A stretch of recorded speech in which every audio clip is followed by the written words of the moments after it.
Okay, first century Judaisms. We've talked about what people might have expected, what they might have hoped for in a kingdom of God. Now let's talk about what some actual people were doing. First, there were some popular prophets.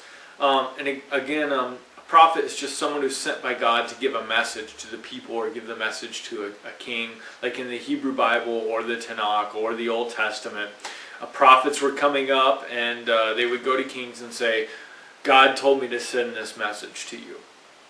Well, this popular prophet, one led his followers up to Mount Gerizim to dig up sacred vessels buried by Moses. Now, this prophet was presumably modeling himself as a new Moses type of figure.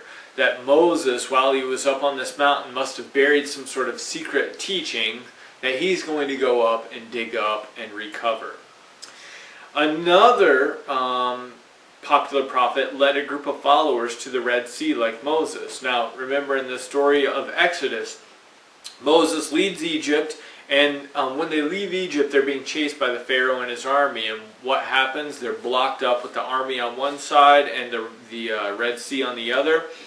Well, Moses performs a miracle. He waves his magic wand, and the ocean, or the sea, splits, and the Israelites walk down through the middle of the sea. Well, one popular prophet led some followers, like he was a new Moses, to the sea in order to, who knows what he expected to happen there.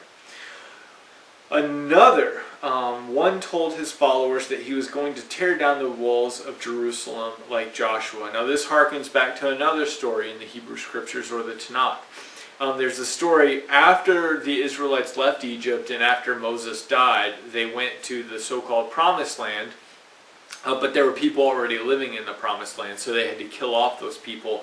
And there's one famous battle where there's a town called Jericho, and what they did was God told them to walk around the city 7 times, once each day, until the 7th day, and the 7th day they would walk around the city 7 times, and then some people would blow their trumpets, and then the walls just came crashing down. It was this magical way to conquer the city. Instead of conquering it by invading the city, they conquered it by walking around it, blowing trumpets, and then the walls fell down, and then they ran in and killed people.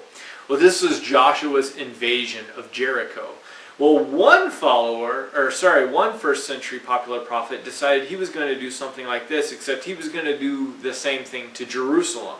Now remember, Jerusalem was a Roman city in effect here, right? Even though it's in Palestine or Israel, it's in this area where the Israelites are, but it's ultimately ruled over by the Romans, and that made the Jews angry, and this guy apparently thought he was going to lead an armed revolt against the Romans, just like Joshua did against the people in Jericho.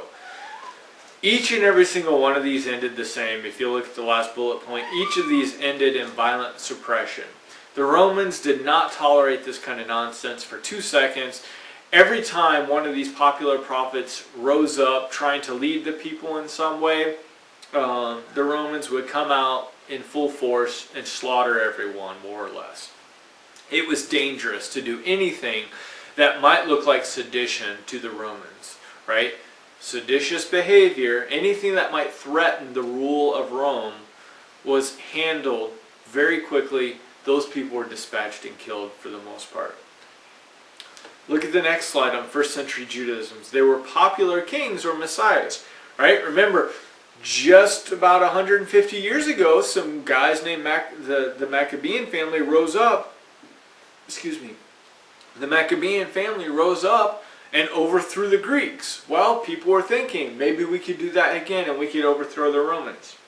Now, I have on here, remember, keep in mind, Messiah and Christ are both the exact same word. Messiah is Hebrew, Christ is Greek. Both of them literally mean anointed one, but are affiliated with kingship. So you see, Messiah, Christ, it almost means king. It's definitely associated directly with kingship. In the first century, if you said Messiah, people thought king. In addition, they thought David, because David was the best king or the best Messiah.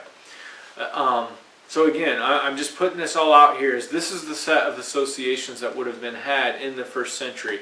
You say Messiah, they think king. You say Messiah, they think King David.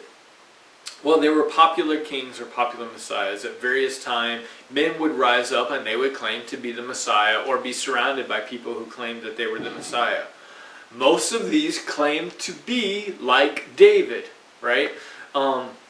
David was the best king. If you're going to be a new king, you're going to be like David. It would be like someone coming up today in modern America and saying, I'm like the new George Washington, right? I'm the new George Washington. Follow me. We're going to overthrow the evil rule. This is what they were doing. They self-styled themselves after David. Remember in the previous slide, a lot of these figures self-styled themselves after Moses. They saw themselves as new Moses figures. These people saw themselves as new David figures.